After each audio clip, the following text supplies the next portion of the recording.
Why in the world would you market to the abyss? Market to where the buyers are.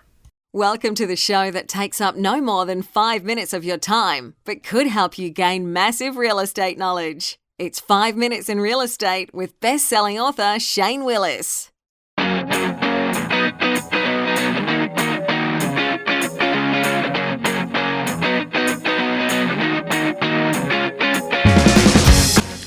right, so welcome to this week's show. This week we're going to talk about marketing, taking your listings where the buyers are. Let me kind of give you a little backdrop of why I want to do this week. I was actually in a listing appointment this past week. The guy sitting across the table from me asked me a question, like normal, and said, are you going to be putting my listing, if you take it, onto the Sunday paper every Sunday? Because I know there's a real estate section. Without hesitation, I went, no. And, typical engineer type that wants to be in charge, cross-armed and everything else went, well, the last agent, she told me she was going to put my listing in the newspaper every Sunday. And I went, now, fantastic. Did she tell you how that's worked for in the past? Well, she sold about 22 houses last year. Great. You know what? The average in real estate's a heck of a lot less than that. So that must be you're doing something right. Can she tell you how many of those 22 came from the Pensacola News Journal advertising? Well, no. Okay. So we know that's part of some type of plan she's put together, right? Yeah. And you like that. Why? Well, because I like looking at the property there. Oh, that's fantastic. And I look over and there's a ton of newspapers there. Now, the gentleman was in his 60s, so the newspaper was kind of where he was at. That's why he asked. But I'm here to challenge that thinking.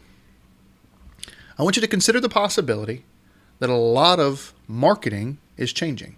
Why? Most buyers are not looking for real estate in the back of a newspaper.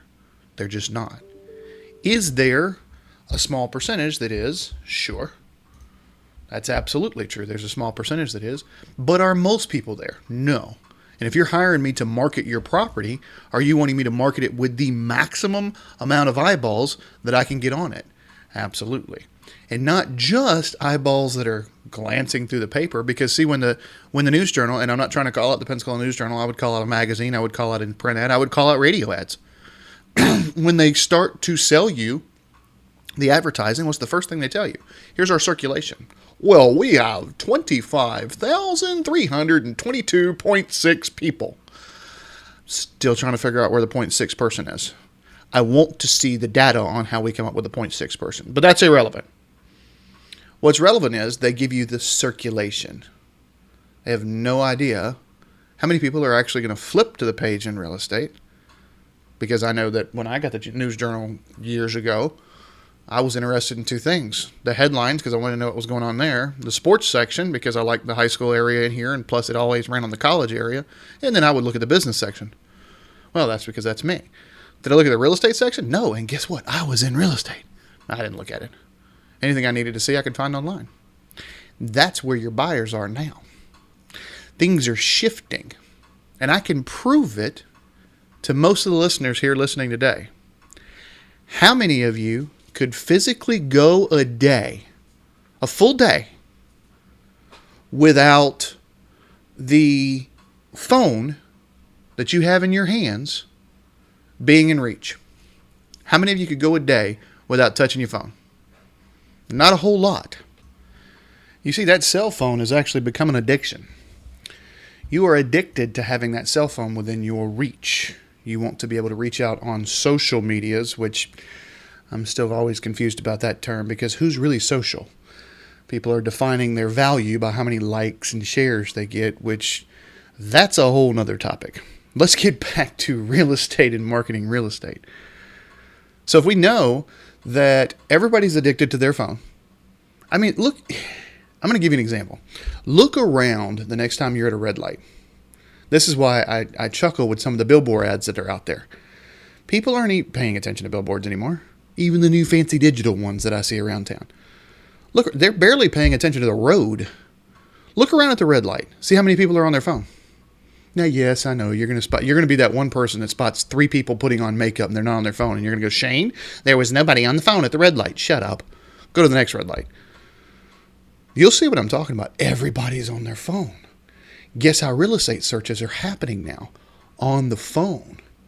Your big sites, Remax, Zillow, Trulia, they're all making sure they're mobile. My website, the biggest thing I made sure we did was we were mobile. They were great photos and we were mobile, because I know that's where the buyers are.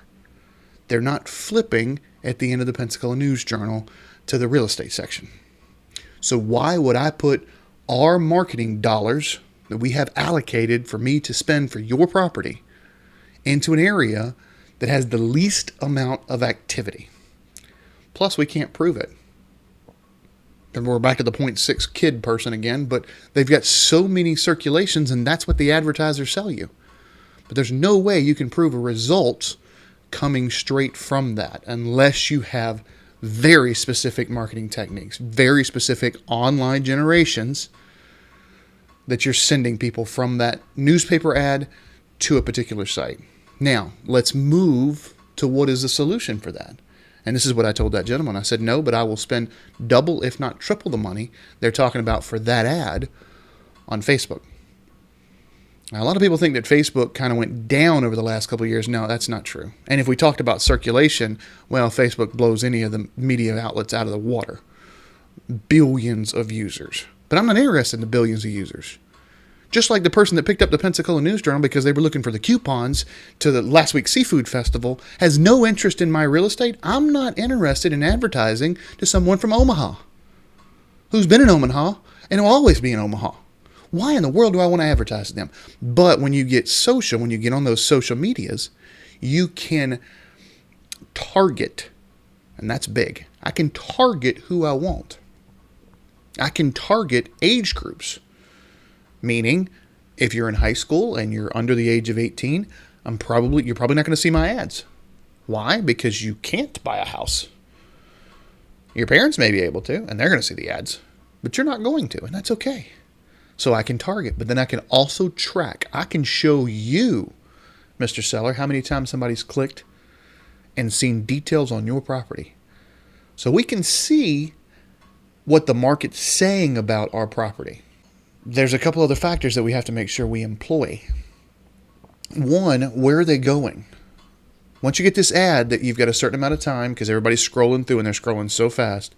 But if somebody does catch attention, clicks on the picture to get more information, where are they going? You better have a mobile-friendly site.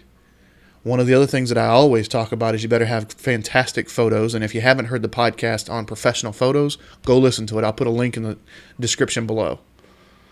But go listen to the professionals. So you better have professional photos.